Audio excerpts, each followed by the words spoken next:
আজকে মেয়ের টিফিনে বানালাম একটা ভেজ স্যান্ডউইচ আর একটা এগ স্যান্ডউইচ। তাই আপনাদের সঙ্গে এই স্যান্ডউইচ রেসিপিটা শেয়ার করতে চলেছি।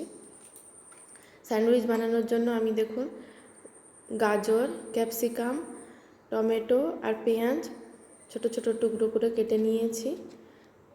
বাটির মধ্যে নিয়ে 1 চামচ মিউনিস নিয়েছি।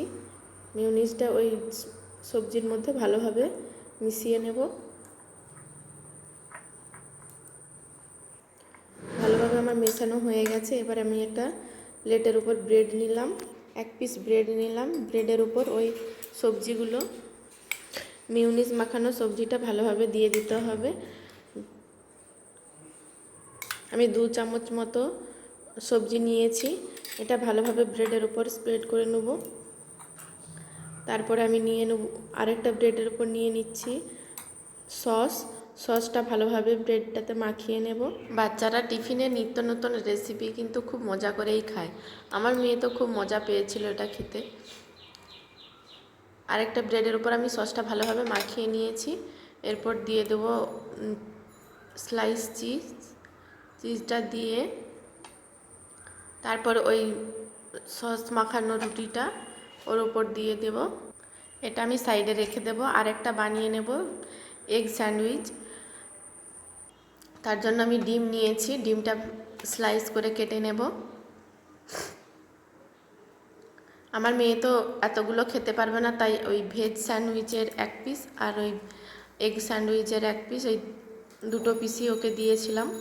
খুব মজা করে খেয়েছিল, বলেছিল মা আমাকে আবার বানিয়ে দেবে।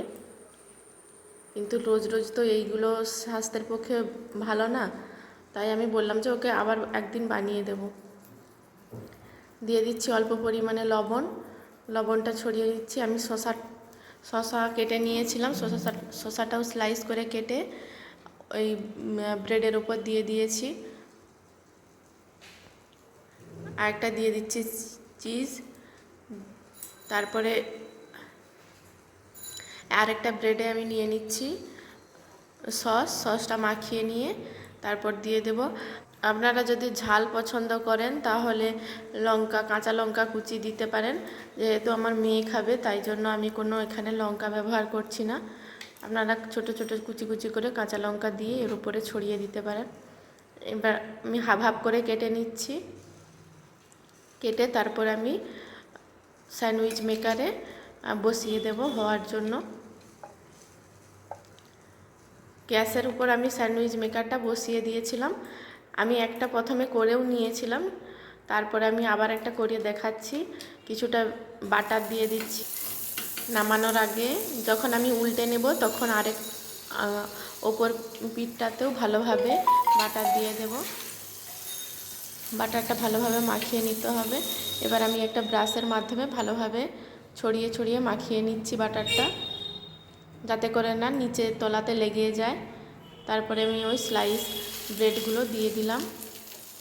কেটে রাখা ব্রেডগুলো দিয়ে তারপর আমি এটা আটকে দেব।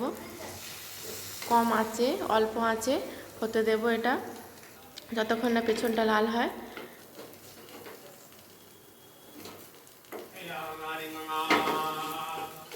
আমি বাটার দেওয়া সত্ত্বেও কিন্তু পেছনের দিকটা কিছুটা লেগে যাচ্ছিল। ওপরের দিকে আবার বাটার ব্রাশ করে দিচ্ছি। এটা উল্টে দেব, উল্টে আবার পেছনের দিকটা হতে দেব।